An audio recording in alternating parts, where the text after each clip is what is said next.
नमस्कार दोस्तों, आज मैं आपको कार्तिक मास में नित्य नियम से सुनी जाने वाली 5 कहानी सुनाने जा रही हूँ। पहले सुनते हैं सीता माता के नित्य नेम की कहानी। प्रेम से बोले सीता माता की जय हो, राई दामोदर की जय हो। राम आए लक्ष्मण आए, देश के पुजारी आए, नित्य नेम का नेम लाए। आओ राम बैठो राम, माखन मिश्री खाओ राम, दूध बतासा पियो राम, सूत के पल का पोटो राम, साल दुसाला ओढ़ो राम। राम संवारे सबके काम, खाली घर भंडार भरेंगे, सबका बेड़ा पार करेंगे। जय श्री राम जय श्री राम। सीता माता कहानी कहा करती थीं, श्री राम सुना करते थे। एक दिन भगवान राम को किसी काम से बाहर जाना पड़ा। सीता माता कहने लगीं, भगवान मेरा तो 12 बरस का नितनेम है, मैं अपनी कहानी किसे सुनाऊंगी। भगवान बोले, ऐसा करो, कुएं के पाल पर जाकर बैठ जाओ, औरतें पानी भरने आएंगी, तुम्हारी कहानी सुन लेंगी। सीता माता कुएं के पाल पर जाकर बैठ गईं। एक बहू आई, रेशम जड़ी की साड़ी पहन रखी थी, सोने का घड़ा ले रखा था। सीता माता बोली, बहन मेरा 12 बरस का नितनेम सुन ले। बहू बोली, मैं अगर आपका नितनेम सुनूंगी तो मुझे बहुत देरी होगी, घर में सास लड़ेगी। उसने कहानी नहीं सुनी। घर आई तो रेशम जड़ी की साड़ी फट गई, सोने का घड़ा मिट्टी का हो गया। सास बोली, बहू किसका दोष सिर लेकर आई है। बहू बोली, सासू जी दोष क्या, कुएं पर एक औरत बैठी थी, कह रही थी मेरी कहानी सुन ले, मैंने नहीं सुनी तो ऐसा हो गया। अगले दिन सास वही साड़ी पहन कर गई, वही घड़ा लेकर गई। सीता माता बैठी पाई। उन्होंने कहा, मेरी कहानी सुन ले बहन। सास बोली, बहन मैं आपकी कहानी 4 बार सुनूंगी। सीता माता ने कहानी कहा, सास ने कहानी सुना। सास जब घर गई तो उसकी फटी साड़ी रेशम जैसी हो गई, सोने का घड़ा हो गया। बहू कहने लगी, सासू जी तुम कैसे सब सही कर आई। सास बोली, जो तू दोष लगाकर आई थी मैं दोष उतार आई। बहू ने पूछा, ऐसी वह कौन थी। सास बोली, वह सीता माता थीं, पुराने से नया कर देती हैं, खाली घर भंडार भर देती हैं, लक्ष्मी जी का वास कर देती हैं, और जो कुछ इच्छा हो उसे भी पूरा कर देती हैं। बहू ने कहा, अच्छा ऐसी कहानी मुझे भी सुना दो। सास बोली, ले भाई तू भी सुन ले। राम आए लक्ष्मण आए, देश के पुजारी आए, नित्य नेम का नेम लाए। आओ राम बैठो राम, माखन मिश्री खाओ राम, दूध बतासा पियो राम, सूत के पल का पोटो राम, साल दुसारा ओढ़ो राम। राम सवारे सबके काम, खाली घर भंडार भरेंगे, सबका बेड़ा पार करेंगे। जय श्री राम जय श्री राम। बहू कहने लगी, सासू जी कहानी तो बहुत अच्छी है। सास बोली, बहू रोज कह लिया करेंगे। एक दिन उनकी पड़ोसन आई, बोली, बहन जरा आँच दे दो। सास कहने लगी, अभी हमने आँच नहीं जलाई है। वह बोली, तू 4 बजे से उठकर क्या कर रही हो। वह दोनों बोले, हम नहाए धोए पूजा पाठ करें और सीता माता की कहानी कह रहे हैं। वह बोली, इससे क्या होता है। सास बोली, सीता माता की कहानी कहने से अटूट भंडार भरते हैं, सारे कार्य सिद्ध हो जाते हैं। पड़ोसन बोली, ऐसी कहानी मुझे भी सुना दो। सास बोली, ले भाई तू भी सुन ले।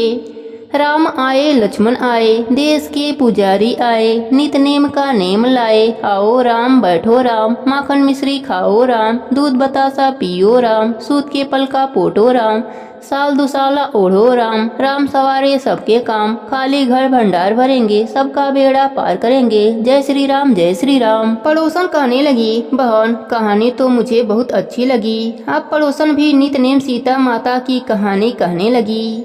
सीता माता ने उसका भी भंडार भर दिया। हे मेरी सीता माता, जैसे उन सबके भंडार भरे मेरी भी भरियो। लक्ष्मी जी का वास हो, अन्नपूर्णा का वास हो। प्रेम से बोली सीता माता की जय हो, राम जी की जय हो। एक नगर में एक जाट और जाटनी रहते थे। वह बहुत ही गरीब थे। एक बार जाटनी जाट से कहने लगी, मैं तुम्हें 4 रोटी बनाकर दूंगी, तुम नदी किनारे जाना, वहाँ राम लक्ष्मण आते हैं, वहाँ जाकर यह पंक्तियाँ कहना। राम बड़े लक्ष्मण छोटे, वह बैठे अम्बे की डाली, वह बैठे चंबे की डाली। मिट्टी का दशरथ बनावे, माखन मिश्री का भोग लगा के दे परिक्रमा घर को आवे। जाट रास्ते भर इस लाइन को रटता गया, पर नदी किनारे जाकर वह भूल गया और वहाँ जाकर बोलता है, लक्ष्मण बड़े राम छोटे, वह बैठे अम्बे की डाली, वह बैठे चंबे की डाली। मिट्टी का दशरथ बनावे, मक्खन मिश्री का भोग लगा के दे परिक्रमा घर को आवे। जाट की बात सुनकर राम लक्ष्मण से कहने लगे कि लक्ष्मण, इसने तुम्हें बड़ा बतलाया है, तुम इसे कुछ दे दो। लक्ष्मण जी बोलते हैं, हे राम भैया, इसकी बुद्धि मलिन हो गई है, यह मूर्ख व्यक्ति है, कहीं राम से भी बड़ा दुनिया में कोई है। राम जी बोले, नहीं लक्ष्मण, इसने तुम्हें बड़ा बताया है तो तुम इसे कुछ दे दो। राम जी की बातें सुनकर लक्ष्मण ने एक बॉक्स में मोहर असरफी भरकर उसे दे दिया। जाट जब घर जा रहा था तो रास्ते में चोरों ने उसका सारा सोना लूट लिया। वह खाली हाथ घर गया। तब जाटिन पूछा, कुछ मिला? जाट बोला, मिला तो था, पर चोर लूट ले गए। जाटनी ने कहा, कोई बात नहीं, कल फिर जाना। अगले दिन फिर जाटनी ने 4 रोटी बनाकर जाट को दे दिया, पर जाट वह पंक्तियां भूल गया और लक्ष्मण को बड़ा बतलाया। फिर लक्ष्मण ने उसे हीरे मोती दिए। रास्ते में फिर से चोरों ने छीन लिया। जाट आज भी खाली हाथ घर आया। जाटनी ने जब जाट को खाली हाथ देखा तो बोली, वहाँ जाकर तुम क्या कहते हो? जाट ने अपनी पंक्तियां सुनाई। यह सुनकर जाटनी बोली, तुम तो बहुत ही बड़े भोले हो, कहीं राम से भी बड़ा कोई दुनिया में है। अब कल फिर से जाना और ठीक ठीक बोलना। अगले दिन जाट फिर गया। आज ठीक से पंक्तियां भी बोली। लक्ष्मण जी बोले, हे भैया, आज इसको अक्ल आ गई है, इसे आप कुछ दे दो। राम जी मुस्कुराते हुए बोले, भाई मेरे पास क्या है, यह जोहड़ की मिट्टी है, इसे ले जाओ। राम जी ने थोड़ी सी मिट्टी जाट को दे दिया। जाट मिट्टी देखकर बड़बड़ करके जाने लगा कि रोज सोना चांदी मिलता था और आज मिट्टी का ढेला मिला है। मिट्टी लेकर वह घर की ओर चल दिया। बीच रास्ते में फिर से चोर मिले और उन्होंने मिट्टी देखा तो उन्होंने उसे नहीं लूटा और छोड़ दिया। अब जाट मिट्टी लेकर घर पहुंचा। जाटिन ने पूछा कि कुछ मिला? जाट बोला कि हाँ, तेरी उल्टी सीख के कारण आज मिट्टी की ढेली मिली है। जाटनी बोली, कोई बात नहीं, आज कुछ तो लेकर आए हो, बाकी दिन तो खाली हाथ ही आते थे। मिट्टी की ढेली बहुत काम आएगी, इससे मैं चूल्हा लीप सकती हूँ, घर का आंगन भी लीप सकती हूँ। मिट्टी की ढेली को तुलसी के पौधे के नीचे रखकर वह दोनों सो गए। सवेरे जब उठे तो देखा वहाँ पर हीरे मोती जगमगा रहे हैं। अब जाट समझ गया कि राम जी से बड़ा कोई नहीं। राम जी ने मिट्टी को हाथ लगाया तो वह सोना बन गया। जाट और जाटनी राम जी की जयकारा लगाने लगे। हे राम जी, जैसे आपने जाट और जाटनी पर अपनी कृपा करी, वैसे ही अपने सभी भक्तों पर अपनी कृपा बनाए रखना। कहानी अधूरी हो तो पूरी करना, पूरी हो तो मान रखना। प्रेम से बोलिए रामचंद्र भगवान की जय हो। अब सुनते हैं मंगल देवता की कहानी। प्रेम से बोलिए मंगल देव की जय हो। एक बुढ़िया थी। वह मंगल देव को अपना इष्ट देवता मानकर सदैव मंगल का व्रत रखती और मंगल देव का पूजन किया करती थी। उसका एक पुत्र था जो मंगलवार को उत्पन्न हुआ था, इस कारण उसको मंगलिया के नाम से बुलाया करती थी। मंगल देव के दिन न तो घर को लीपती और न ही पृथ्वी खोदा करती थी। एक दिन मंगल देवता उसकी श्रद्धा की परीक्षा लेने के लिए उसके घर में साधु का रूप बनाकर आए और द्वार पर आवाज दी। बुढ़िया ने कहा, महाराज क्या आज्ञा है? साधु कहने लगा कि बहुत भूख लगी है, भोजन बनाना है, इसके लिए तू थोड़ी सी पृथ्वी लीप दे तो तेरा पुण्य होगा। यह सुनकर बुढ़िया ने कहा, महाराज आज मंगलवार की व्रती हूँ, इसलिए मैं चौका नहीं लगा सकती, कहो तो जल का छिड़काव कर देती हूँ, उस पर भोजन बना लेना। साधु कहने लगा कि मैं गोबर से लिपे चौके पर खाना बनाता हूँ। बुढ़िया ने कहा, पृथ्वी लीपने के सिवाय और कोई सेवा हो तो मैं सब कुछ करने के वास्ते उद्धत हूँ। तब साधु ने कहा कि सोच समझकर उत्तर दो, जो कुछ भी मैं कहूँ सब तुमको करना होगा। बुढ़िया कहने लगी कि महाराज, पृथ्वी लिपने के अलावा जो भी आज्ञा करेंगे उसका पालन मैं अवश्य ही करूंगी। बुढ़िया ने ऐसे ही 3 बार वचन दे दिया।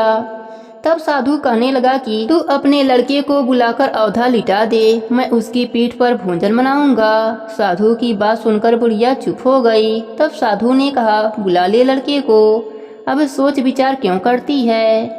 बुढ़िया मंगलिया मंगलिया कहकर पुकारने लगी। थोड़ी देर बाद लड़का आ गया। बुढ़िया ने कहा, जा बेटे, तुझको बाबा जी बुलाते हैं। लड़के ने बाबा जी से जाकर पूछा, क्या आज्ञा है महाराज। बाबा जी ने कहा कि जाओ अपनी माता को बुला लाओ। तब माता आ गईं। साधु ने कहा कि तू ही इसको लिटा दे। बुढ़िया ने मंगल देवता का स्मरण करते हुए लड़के को अवधा लिटा दिया और उसकी पीठ पर अंगीठी रख दी। कहने लगी कि महाराज, अब जो कुछ आपको करना है कीजिए, मैं जाकर अपना काम करती हूँ।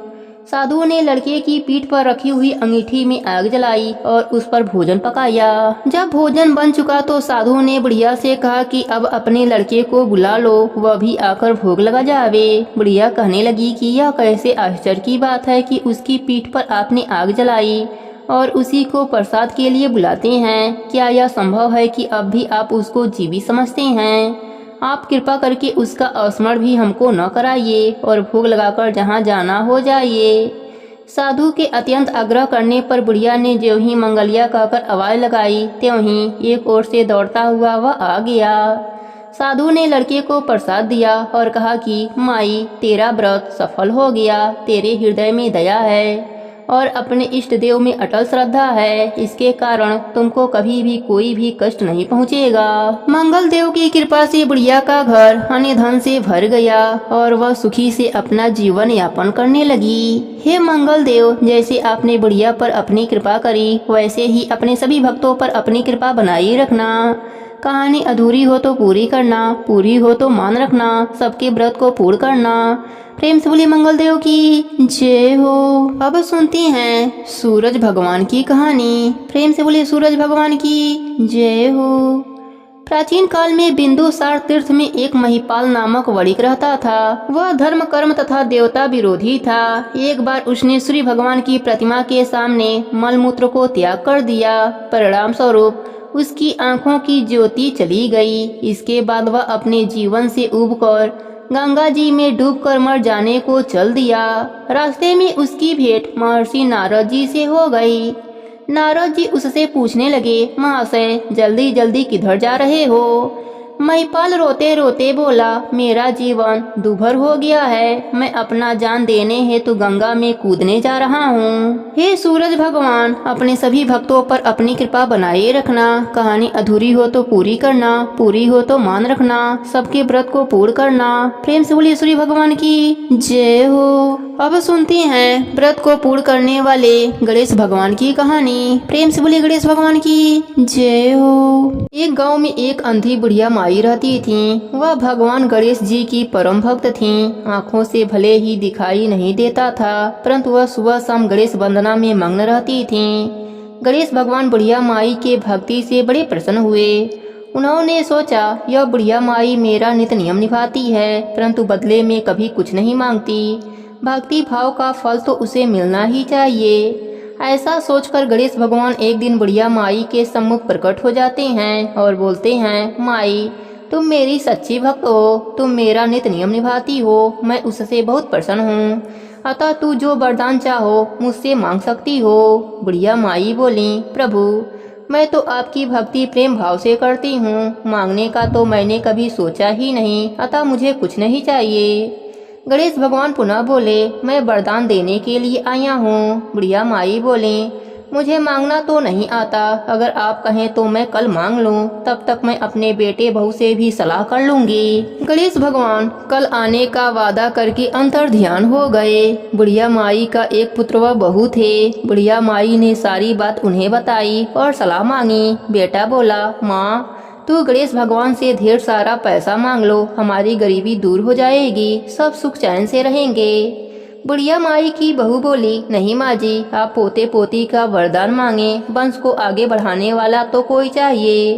बुढ़िया माई बेटे व बहू की बात सुनकर सोचने लगी, यह दोनों तो अपने अपने मतलब की बातें कर रहे हैं। फिर बुढ़िया माई अपने पड़ोसन से सलाह लिया।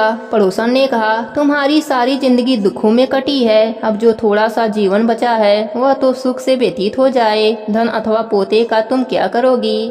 अगर तुम्हारी आंखें ही नहीं है तो यह सांसारिक वस्तुएं तुम्हारे लिए व्यर्थ हैं, अतः तुम अपने लिए अपनी आंखों की रोशनी मांग लो। बुढ़िया माई घर लौट आई। बुढ़िया माई और भी सोच में पड़ गई। वह सोचा कि कुछ ऐसा मांगूं जिससे मेरा बेटा व बहू सबका भला हो, लेकिन ऐसा क्या हो सकता है? बुढ़िया माई कभी कुछ मांगने का मन बनाती तो कभी कुछ, परंतु कुछ भी निर्धारित ना कर सकें। दूसरे दिन गणेश भगवान पुनः प्रकट हो गए तथा बोले, बुढ़िया माई तुम अपना वरदान मांग लो। गणेश भगवान के पावन वचन सुनकर बुढ़िया माई बोली, यदि आप मुझसे प्रसन्न हैं तो कृपया मुझे मन इच्छित वरदान दीजिए। मैं अपने पोते को सोने के गिलास से दूध पीते हुए देखना चाहती हूँ। बुढ़िया माई की बातें सुनकर गणेश भगवान उसके सादगी व सरलता पर मुस्कुरा दिए और बोले, तुमने तो मुझे ठग ही लिया। मैंने तुम्हें एक वरदान मांगने के लिए बोला था, परंतु तुमने तो एक वरदान में ही सब कुछ मांग लिया। तुमने अपने लिए लंबी उम्र मांग ली, आंखें मांग ली, बेटे के लिए धन व बहू के लिए पोता भी मांग लिया। पोता होगा, ढेर सारा पैसा होगा, तभी तो वह सोने के गिलास में दूध पिएगा। पोते को देखने के लिए तुम जिंदा रहोगी, तभी तो देख पाओगी। अब देखने के लिए आंखों की रोशनी भी देनी पड़ेगी। फिर गणेश भगवान बोले, जो भी तुमने मांगा है वह सब कुछ तुम्हें मिल जाएगा। इतना कहकर गणेश भगवान वहां से अंतर ध्यान हो गए। गणेश भगवान की कृपा से बुढ़िया माई का घर अने धन पोता पोती से भर गया। हे गणेश जी महाराज, अपने सभी भक्तों पर अपनी कृपा बनाए रखना। कहानी अधूरी हो तो पूरी करना, पूरी हो तो मान रखना, सबके व्रत को पूर्ण करना। प्रेम से बोलिए गणेश भगवान की जय हो, कार्तिक मास की जय हो, राई दामोदर की जय हो।